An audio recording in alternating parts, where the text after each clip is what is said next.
Hello and welcome to the podcast. I am your host, Donna. Join me as we deep dive into real and raw conversations about love, life, money, and business.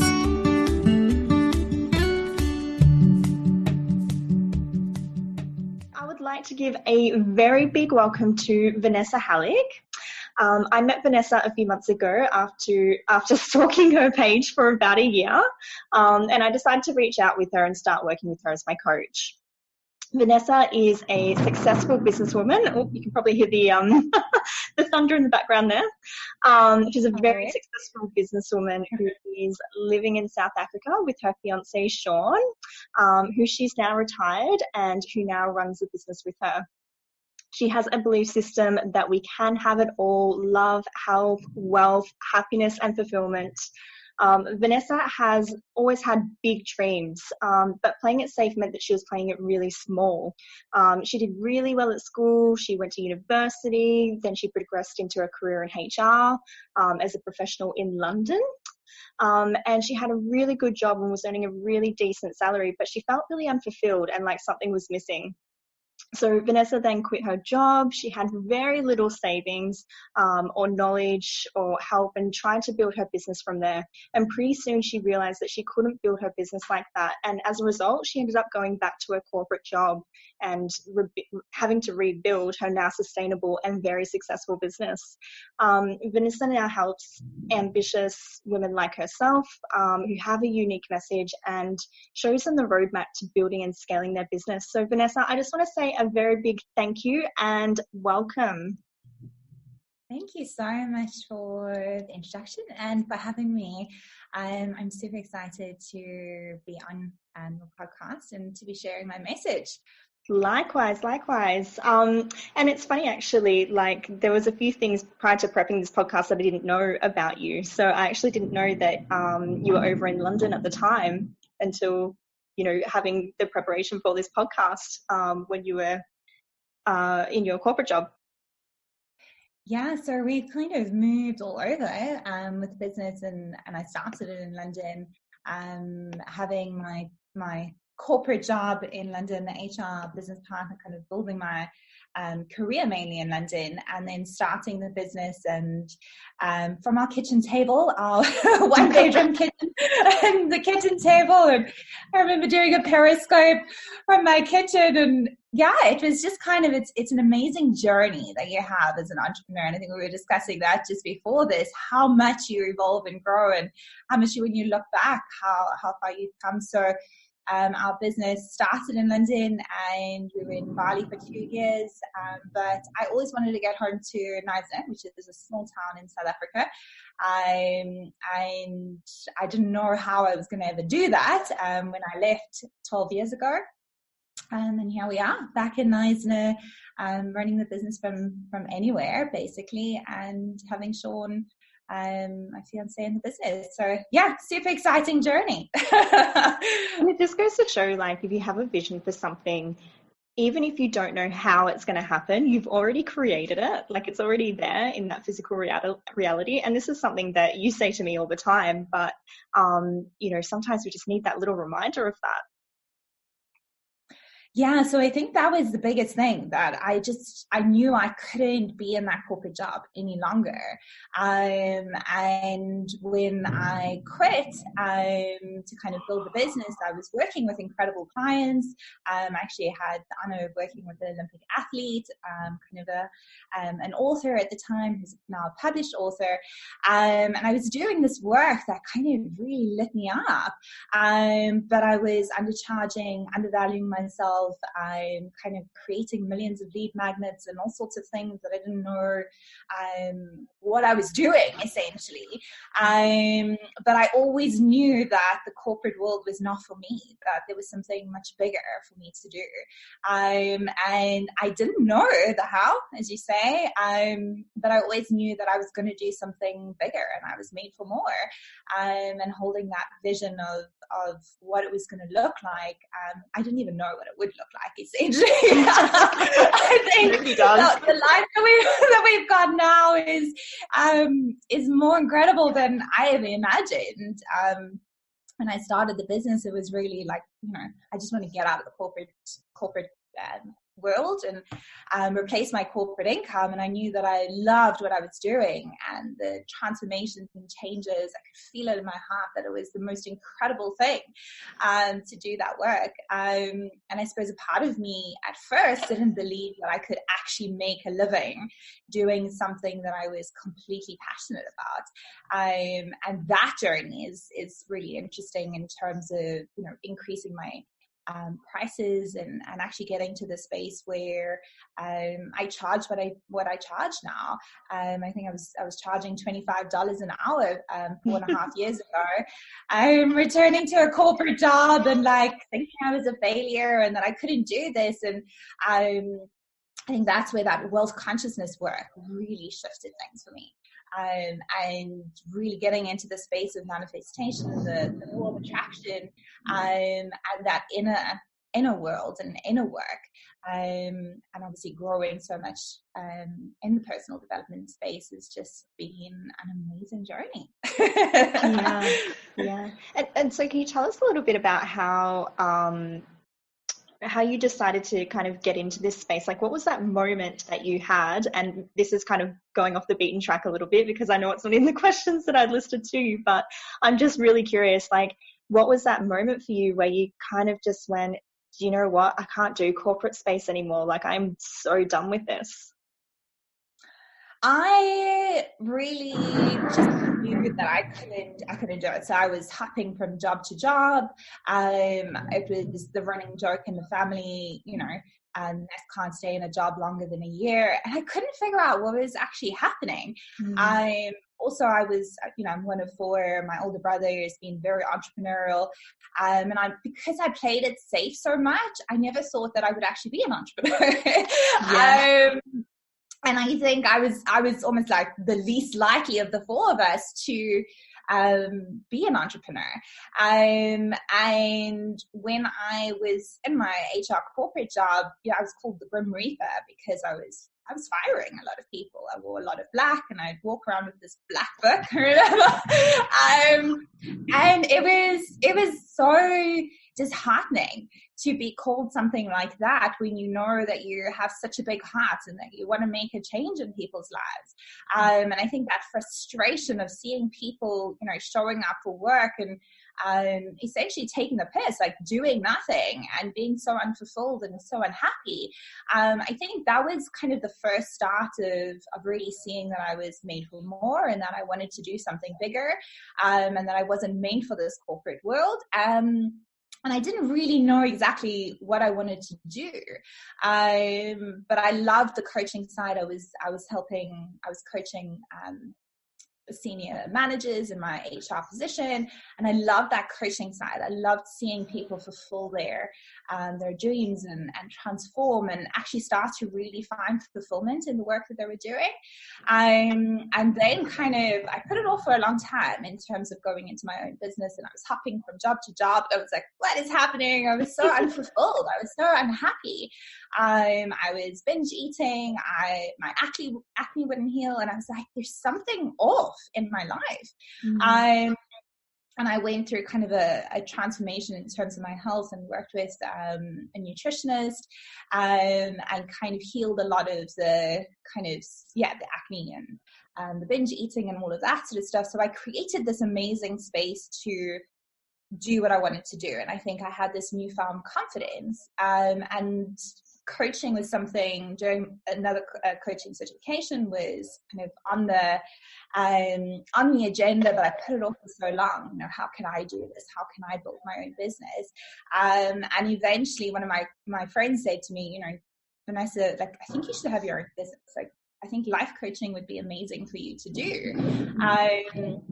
And I was like, yeah, you know what? Like, that actually would be something that I want to do. And I started doing it, started studying again while I was in my corporate job. And I kind of found a job that wasn't that bad. And I had a lot of space to build my initial business. And that was a maternity contract, came to an end. I kind of was like, I can't do both. I can't do my corporate job with with building my business. And that's kind of, I had a little bit of savings. But I suppose like, long story short, I suppose, like, we always know that we're meant for more. Or if you're a high achiever and you're a woman that's like, you're not settling. I think we just know that there's something else. And that was always kind of calling me. And when I started doing this work, when I started building my own business, it was like there was a light inside of me. And all that kind of destructive behavior and unfulfillment was filled by this beautiful, beautiful thing of building a business. And obviously it wasn't easy, especially those first couple of years. But now I think 4.5 years down the line, there's a lot that we've learned, and it has got a lot easier. I feel like you really just spoke about so many people who are in a job that they're unfulfilled with, particularly if you're in the corporate space and, going into that stuffy environment every day. I remember having that same kind of thought, like where I was standing on the train station one day and I remember looking at the platform and here was me. I had like a bright white jacket on with like a colorful dress. So I was never ever like fitting into that corporate space anyway. And I looked along the platform and here's everybody else with like their black, everyone was like, it was a sea of black. And I was like, I just don't fit in here. Like it doesn't, there's something else, and I couldn't quite put my finger on it. So when you were saying that, I really, really resonated with that a lot. Yeah, and I think the message is that, we think it's safe, don't we? We think that that corporate job is safe, but it's not. And the reality is there's women all around the world doing, it is scary. It's scary taking that leap. But there's people everywhere around the world now. And I think that's what's so powerful about this space and this community, of women doing big things and, shifting careers at 30 or 35 or 40 or some, 50, that we're actually creating a bigger awareness of, like, it doesn't have to be shitty. You don't have to hate the work that you do, and that you can create something really incredible that's really fulfilling. It's so interesting that you say that as well, because I know for myself, like I hit mid-20s and then I had this moment of, I'm in my mid-20s, I've basically followed what one of my parents had done and gone into the legal space. And I was like, I don't want to be doing this. And it's kind of like we have this quarter life crisis, around, 20s, 30s, that kind of age where it's like, oh, I've, followed everything, to, ticked off all the things. And now I'm wondering why on earth I'm here. Like, I'm not even happy. What's happening here? Exactly. Yeah, I had that just before my 30th birthday. And I was like, yeah, I've got the career, I've got the promotions, I got my degree, and like, yeah, it's supposed to be like, great now. It's supposed to be exciting. Why aren't I happy? Why don't I feel fulfilled? And essentially, we all have a purpose. We all do have specific gifts, and because we're, as you say, you do what's expected of you. You do what you think you should be doing. You do what your parents are doing or what your parents think you should be doing. And, that's, the most bizarre thing. I didn't think that I could ever be an entrepreneur because that was what I was made to believe when I was younger. Do the safe thing. My dad always said to me, you got to be an accountant or a lawyer. And I was like, I don't want to be either. So what happened then? And it took a long time for my parents to come around to the idea of me actually, doing something different. I don't think they fully understand what I do, but they've always kind of supported me with knowing that I am a little bit different and that I've always achieved whatever I've wanted to achieve. And I always do it. And I think that's one of the things with the women that I work with. And obviously you're the same, you go with it and you do it. And there's this weird thing in us that we believe that we can change the world and we can make a difference and we can actually achieve anything that we want to achieve. And I think that's this special breed, really. So speaking of changing the world, like what is your vision or your mission that you feel like you've just been brought here to do? Yeah. I think it gets more and more clear. I think I know that I'm here for something even greater than what I am, speaking about now. I think there's so much more that I want to be doing. And this year, I think has been an incredible space to start seeing the shifts and changes that I'm able to make in the world. I think it really starts with the work that we're doing and creating that ripple effect. I think, creating that awareness of positive thinking, and that you get to create your reality, and that you're not a victim of your circumstances. And I think more women speaking out about that, and men, obviously. And that's part of the work that I do is for women to really tap into their unique message and their unique gifts, and to create that ripple effect and see transformation in others' lives, and to affect change in their clients' lives. And I think that's really part of it. The other part is obviously with more women creating more wealth, making a bigger impact, making a bigger income, we're able to actually give back freely. And I think there's so much more that we want to do in terms of charitable causes and that sort of thing. And I think that's been such an amazing part of this last year, is being able to give back directly to those less advantaged. And I think that's huge. But I also think that raising the consciousness of the planet, there's so much shit happening in the world, and that actually our work can directly impact that and raise the vibration. And I think that's something that I'm really I really want to spread that message even bigger and wider, is, that you actually have the power to shift things and the vibration of the planet by raising your vibration and raising your consciousness and spreading that. Because I think a lot of coaches, are doing that on a wider scale, and we have a voice now with social media and being influencers, essentially, which is something that I'm still kind of wrapping my head around, that we have the power to create a massive platform. In seconds, our message can get out to thousands, if not millions of people. And I think that's a powerful platform for change. So I think more influencers, more women that are rising up, that actually creates more of a change in the world. So I think there's obviously more to this and more that will be coming. But that's kind of, where I am.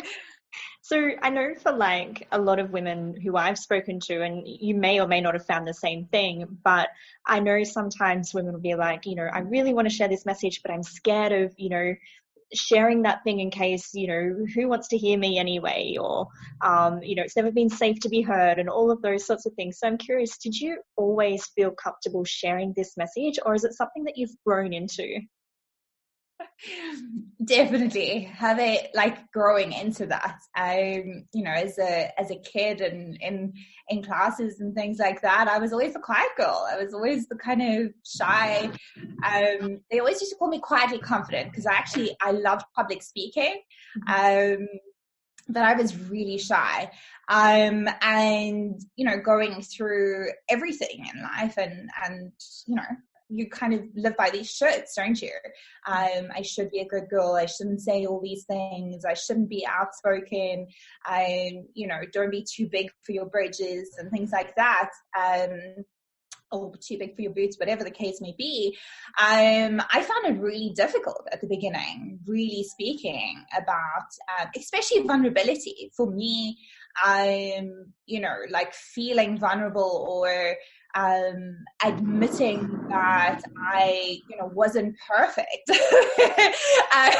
God forbid, like, like what that was the hardest thing for me to actually do. I didn't struggle with kind of getting visible and writing things and putting online, but that deeper message that vulnerability, my mess ups, and sharing all of that was really difficult to do at the beginning. I think there was so much fear of judgment, so much fear of, I think the biggest thing I had to overcome was being seen as weak. And I think that was something that I developed in my corporate job, and obviously growing up as well. But in my corporate job, to show emotion, to to cry, that was weak. That was, what wussies did. And that's what things like weak people did. And I think that was something I really needed to unlearn. But also I think there was a time that especially at the beginning of my business, that, I didn't really know what my voice was or my message was. I was kind of doing what other people were doing, or, what my coach was doing, or kind of taking things from all over, rather than like, what am I here to do? What is my message? What are my unique gifts? And that sort of, so there was definitely a lot to go through. And I think just like pushing myself to show up, and to not overthink things, kind of give myself a 5-second rule of writing something vulnerable, and putting it out there. And I think I saw so much evidence of how that was creating more powerful change than kind of, 5 steps to this, or which are great as well, but it is like, what are you here for? Yeah. And I think you really touched on some like phenomenal points there, in terms of like, we grow up with shoulds. Like, should is such a judgment word, and it's like, we should go to school, we should go to high school, go to university, should go get a job, should go work in the corporate space, or should go get a high earning job, or whatever it might be. And then we get into that corporate space, and it's like, don't cry, don't show emotions. Like, I know you're having a crappy day, but don't show it. Like, there's really, like, it shuts down so much of who we are. And then, I don't know about you, but I know for me, certainly when I started, getting into the coaching profession, I was like, I don't even know who I am. So here I am trying to start this business, find my voice, find my message. But how do I know my message when I've just realized, like, I've had my world flipped upside down, that I have no idea who I am? Yeah. And it's that relearning and remembering of who you actually are that is part of the challenge, especially in the work that we do, that you do. You forget who you are, you forget what you enjoy, you forget to, feel emotions and really process things, because we're made to just kind of push through and do things. And I think that was, like a year ago, it was pretty much only a year ago that I really realized like who I am and what makes me happy and what makes me tick, and what I really want in my business, in my life. And I think that's something that I try and help my clients do earlier on in the process, so that we're not kind of, getting to 4.5 years or, whatever the case may be, 3.5, 3 years, and there's burnout, or there's people giving up their businesses. And I think this is a real issue in the online space. 6-figure burnout and people seeing success and then disappearing.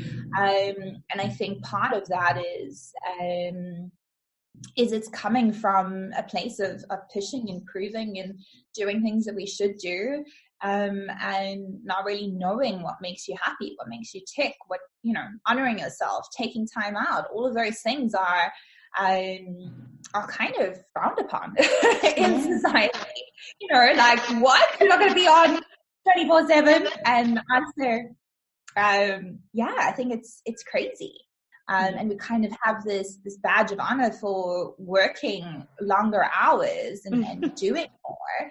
And we don't actually know why we're doing it. And I think that is something that unlearning is kind of, and then relearning is very much a part of the journey.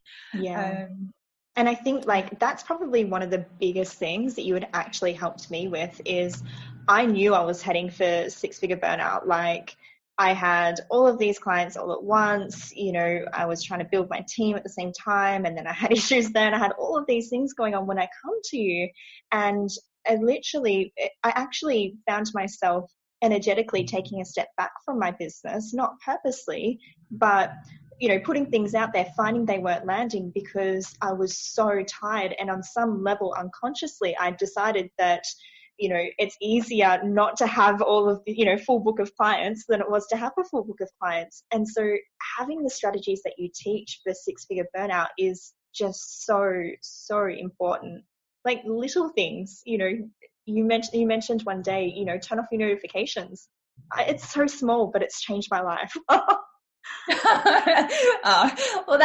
and I think this is the whole thing, that it's not a huge shift. It's those tiny things that almost need to be shifted. Those simple things that we kind of don't even process really, because we've been in that space of hustle and move and like get clients and do more, and I think there is a certain level in those first couple of years of business that, you know, we'll do anything to kind of make it work, but that's not sustainable. That's not like always being on in your business, always hustling, and you know, taking massive amounts of responsibility for your clients. Like even if you are starting out, like these things are necessary. We cannot take responsibility for another human being. It's like we're taking that power away from them.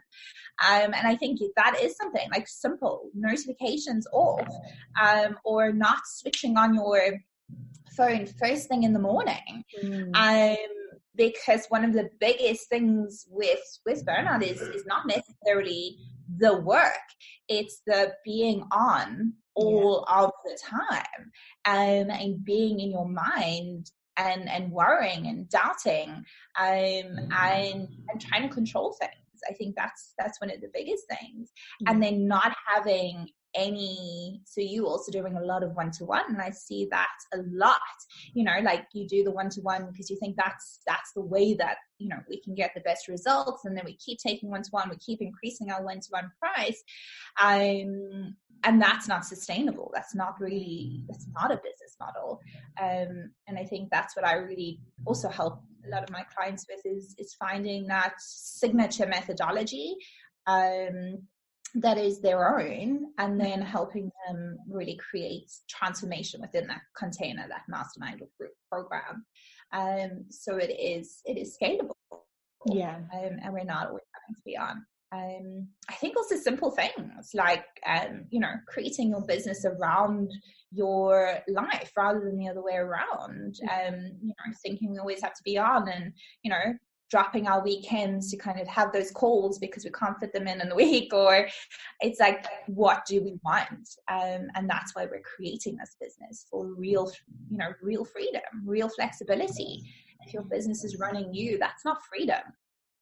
Yeah. And I think there's lots of what you just touched on there, in terms of there's lots of little things, little tweaks that they make the massive difference. Like one of the things that you actually mentioned, I think it was last week in a group call that we had together, you kind of mentioned that the energy that we spend in stressing out about something before we put it out, like, oh, it's going to take this much time to do this, and then I'm going to have to do that. All the energy you put into that could be put into going and doing the thing, and then actually shutting down your computer and enjoying the rest of your day. And I was like, oh, that's so true. I'd never really thought about that before. But, you know, we spend so much time agonizing over putting something out, as opposed to just take the time, do it, and then get over yourself, keep going. Exactly. So yeah, releasing the drama, taking the action. And I think that's probably been one of the most powerful things, because one of the biggest things as an entrepreneur, we're always like, I don't have enough time. Like, where's the time? And I think the moment I started doing that is like, okay, Vanessa, yeah, fine.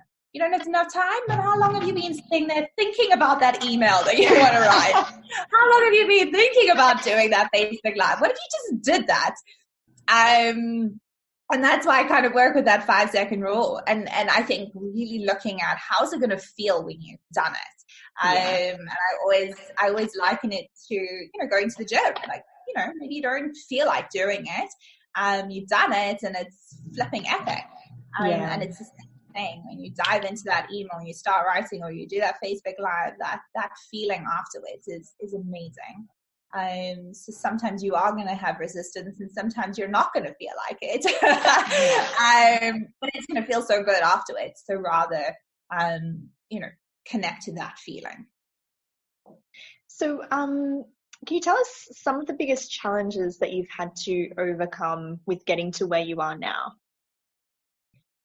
I think initially it was very much like charging for my programs. So I did a lot of wealth consciousness work at the beginning. I remember marching to my corporate job and kind of listening to 200 affirmations, money affirmations on my phone. And Think and Grow Rich was another thing that I really listened to. I think video was a huge thing for me. To actually be seen in that way. I was so judgy about, what I looked like and what I was wearing and what people were thinking about me. And I had a lot of, coming into my business, I think I had a lot of like body image issues, as well as my skin was really bad. So there was a lot of things around that, and like fear of judging, fear of judgment, fear of being seen fully, fear of people not liking me. And I think those were huge things that I had to overcome. I have always, I've always done things before I'm fully ready. And I think that kind of short-circuited a lot of the stuff. So it was kind of like, just do it. And you'll feel better afterwards. I think also, even putting up group programs, I was a bit like you, kind of maxed out with one-to-one. And I was so scared of launching a new program. And I think that was, overcoming that hurdle, and actually being okay with like whatever happens with that launch, and knowing that it's not going to be my last launch. It's not going to be my biggest launch. And I think that was something that was really, that was difficult. I think also, that whole boundaries, responsibility stuff. You want everybody that comes into your business to be getting, like massive results, like 30, 40, 50K months, because that makes you feel good as part of it. And I think really stepping back, and not putting your expectations of what you want them to achieve and the success that you want them to achieve onto other people, and putting that pressure on. I think that was something that I really did have to overcome, because I think I've always been so hard on myself to achieve. So I think what I was doing at one point was, my expectations were kind of put onto other people, or onto my clients. And I remember one of the most important things that I remember on my journey is allow your clients to have their journey as adults. So I think that was a huge thing. Returning to a corporate job, thinking I had a failed business, and kind of facing all of that was huge, and having to overcome that was really, it was tough. And I think, burnout last year was also another thing that we had to overcome and bounce back from. So there's a lot. I think that's the whole thing. But what I always know is like, we're resilient, aren't we? We are so resilient. And we can do anything. We can achieve anything. And knowing that this too shall pass, whatever's going on, whatever we're facing right now, rather than getting into a space of like berating ourselves and negativity, it's actually starting to really become the observer of what you're thinking, what's happening, is it in alignment? What is actually, stopping you from selling your program? And I think those are really important things, and connecting back all the time to who you are and what makes you happy. Are powerful things.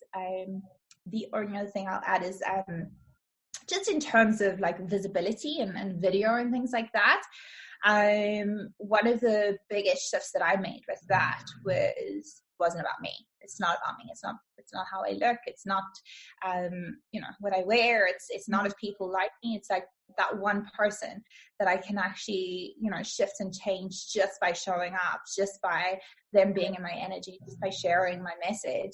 My vision is to impact millions, make millions, and give back freely, give back millions to those, that don't have what we have. And that's why I do things like video. Because you're able to get in front of so many more people and really share that message. And I think that's something that really shifted some of the visibility blocks for me. Yeah, I had that conversation actually quite a few times with a few different people this week in terms of when we get in front of video, it's not about us. It's not about how we look. It's not about, I'm too scared to give away too much information because, then what are they going to get when they get into my program? I've heard that one a few times.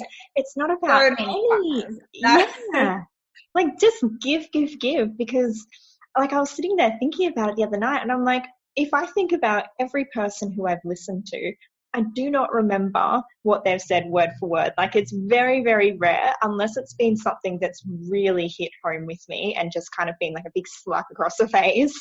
I generally don't remember it. So I'm like, you could share so many things and people just won't even, know what you've shared.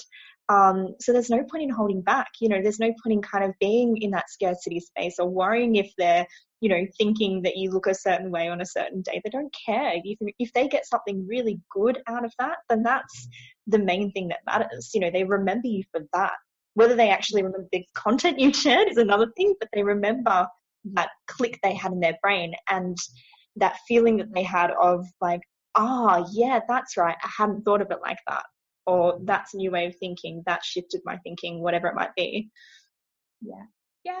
And I fully believe, like my belief is that we should be sharing as much value as possible. We don't need to just show the why and not the how. I don't believe that that's really what we need to do. I think that there is more information that can be shared. And what if just one person listened to that video and they shifted just by listening to that video? Just by doing that, we can't work with everybody. We don't have that capacity to work with everybody in the capacity that we work. So what if we can actually impact more people or just get them to start thinking a different way? So yeah, I think that whole thing of like, what if I give too much? I think it really is squashing a lot of messages. It's just like, I don't want to give too much, and it's actually stopping people from channeling the information that they need to channel for people to hear it, and to make that real change in the world, to create that ripple effect, that your message and whatever you've got inside you is really important to be heard. Yeah, I could not agree more. I really couldn't. So I'm just going to finish off on one last question. So what advice would you give to women who are wanting to build a sustainable business? And I say sustainable very, very succinctly because I know for myself, like I was heading for that 6-figure burnout prior to meeting you. And thank goodness I've now got it, in that space where I've got my programs and everything sorted out. But when I met you, it wasn't the case. So I'm just curious, like, what are some of the things that just like the key distinctions that really stand out of, building that sustainable business? Yeah, I think the real key is yourself. So honoring yourself, switching off, taking time for yourself, showing yourself some love and compassion. And also knowing that you're human and you're going to have human emotions and you're going to have all those other things that you need to allow yourself space and time to process, and that your business is not going to fall apart. So actually stepping back and disconnecting, at least once a week, twice a week, is actually going to be even more powerful for you in your business. So I think that, starting with you is really important. having a sustainable business model. First of all, like, one-to-one and doing millions of one-to-one, that's not a business model. That is not a sustainable business model. So actually creating your signature offer and having a one-to-many that still bring incredible transformations, and having support on mapping that out is so important. I think also another key thing is your team. And having support and actually starting to get people that are going to do things even better than you so that you can stay in your zone of genius. That's so important, because there are, like, I think that's also something as high achievers, we always think like, oh, I can do everything. Like I can't not be good at something.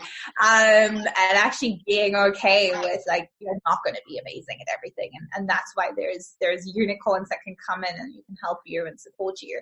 I also think that if you can find less people to be more involved in your business, that actually creates more of a community, more of a team. And obviously it's easier in terms of the way that your business progresses. The other thing is automation. So I do feel that for sustainability, and to get you out of the business, having an automated marketing funnel is really important. So I think those are the key things. Obviously there's quite a lot of other elements that come into it. And I think finding somebody, because I know I made not great investments last year. I think I hired people for the wrong reasons. It's like hiring people that have business models and lifestyles that are very much aligned to what you want. And I think that's really important. Somebody has a model that is very, like, for me, it was like, the person that I hired was very much like loads of Facebook Lives, loads of small programs launching all the time. And I think that just wasn't aligned. And it wasn't what I wanted for my business. So when you're choosing somebody to support you with growing and scaling your business, it's very important to find somebody that's done it, that has a business model. And I think also, like, enjoy the process. It's like really stepping back a little bit.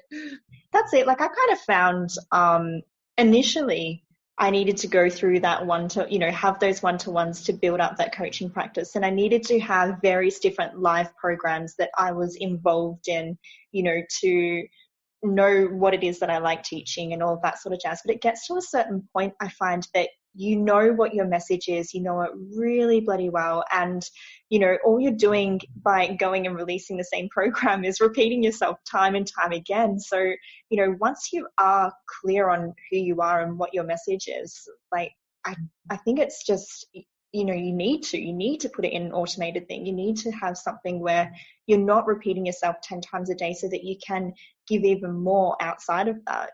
Like, one of the things that's really cool about your program and being part of it is that I get to go through the automated stuff, but then I also get to have, that group contact with you and that one-to-one contact with you where, you can cover any of the gaps that I have or any questions I have outside of that, but you don't have to repeat yourself 10 times. Like, I think that's fantastic. Yeah. And I think that's something that, obviously your program is always going to evolve and grow, and you're going to maybe add things in. And that's why I do love a live element of, actual mastermind calls and things like that.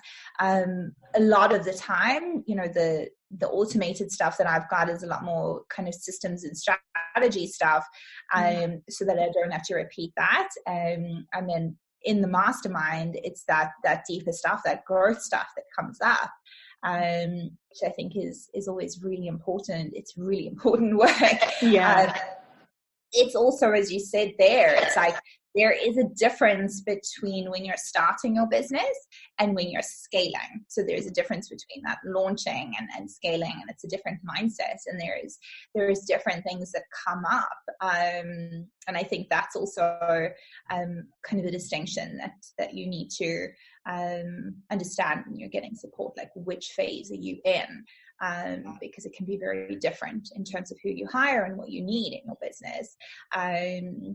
Because you're not going to want to, if you're just starting out, kind of go from, like nothing to group programs. You're probably going to want to do a little bit of one-to-one and figure out a little bit of that stuff as well. Yeah. Like, who do I want to work with, or what program do I want to be selling, or what is the thing that I find myself repeating 10 times a day, because I know that's certainly where a lot of my stuff has now come from. It's like, okay, I find I have this particular conversation a lot. So now I know that can go into a program, but you kind of don't know those patterns until when you're in that startup phase, until you've had a bit of practice, and then you go, okay, cool. I know what the pattern is here. Yeah. And I don't think you fully know who you're meant to work with. And I think that's been something that's been amazing the last year, is for me to really know who my people are wholeheartedly, and, really know with confidence that I can help them, but also that, there are certain soul people that you're meant to work with. And there are people that are just not right for your business and right for you. And that's also the distinction in terms of, when you get to, second, third year in your business, you actually have to be really firm in terms of who you bring into your business. And I think there is a lot of trying to save people and, and trying to be the hero rather than, really lifting people up and holding them to their high standards, or to their higher self, and getting them to step into that bigger version. And that's a whole other conversation, but I'll stop there. Yeah, no, I know exactly what you mean. It's that whole feeling when you're opening up your diary and you're like, ugh, as opposed to, yay, I get to speak to this person today. Yes. It's a totally different feeling. And the thing is, when you first start your business, it's like you're excited to open up your diary to anybody because it's just nice to have any sort of client. But then once you've got consistent clients coming in, you get to kind of learn and choose what personalities really fit well with, who you are and the sorts of results that you want to get for your clients. So I totally get what you're saying there. Yeah. And that you can actually in your business completely have those, hell yeah, I'm so excited to speak to every single client, because there is, when you recognize what it is, you can actually unlock that really easily and then obviously match your messaging. And I think that's, at the beginning you are trying to figure that out, and you are evolving at the same time at a rapid pace at the beginning. And then you kind of get to that point where you just know exactly who you're meant to serve. And that's when it gets really exciting. And I think a lot of people almost give up before that stage because they might get this shitty phase in between where they're, they might be overwhelmed, or they might be exhausted, or they're doing, a whole lot of one-to-ones, and half of them are incredible clients and half of them aren't. Or then they get some difficult people coming in. And I think they're, with most people that I've seen when they're growing and scaling, there is this icky, muddy stage when you're kind of between two phases. And I think my biggest advice there is, ripping off the Band-Aid and kind of stepping up what you need to release to rise and do it much quicker. So, getting rid of non-ideal clients, or changing your messaging, or you need to attract a certain client, or turning away applications. There is a part of that needs to happen with growing and scaling. Yeah, I completely agree. And I know that phase that you're talking about because I went through a lot of that this year. It's the whole you book up a whole heap of one-to-ones, or you have clients in your diary that you're not necessarily excited about, or you take on a team member and they're not necessarily who you thought, you were taking on. And all of these things kind of come up. And I think the biggest lesson out of that, as you call it, muddy period that is between phase 1 and 2 is the lesson for me, I found at least, was that this is the cornerstones to me being that next version of myself. So, that multiple 6, 7 figure earner, is, you know, she's going to have to deal with things like this all the time. She's going to have to, you know, she'll have a team of people, you know, rather than one or two people. So she's going to have to know how to deal with those things and have the emotional mastery to be able to do that without completely, you know, breaking down or flipping out. And I think that that's the main lesson that goes through that muddy period, is like, if you can stick it out, this is just preparing you for that next phase, that, you know, that phase 2 that you're talking about. Yeah.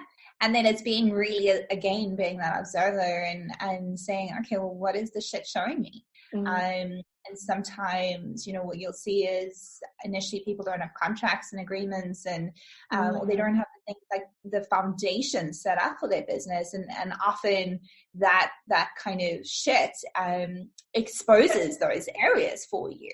And instead of thinking, you know, it's all falling apart, oh shit, you know, it's actually around like, okay, well, what is this showing me? What is the growth opportunity that I've got here? What is the lesson that I can take from this to really expand and shift and change? And I think that's also that, you know, you were saying that emotional mastery, that emotional resilience that you get from dealing with situations differently. I think we were having a conversation a couple of weeks ago around like how 6 months ago or a year ago, you know, we might have like been out of our business for a whole day or 2 days because of something that happened. And now we can kind of be like, okay, yeah, that's fine. You know, like, what is this showing me? Where am I not in alignment?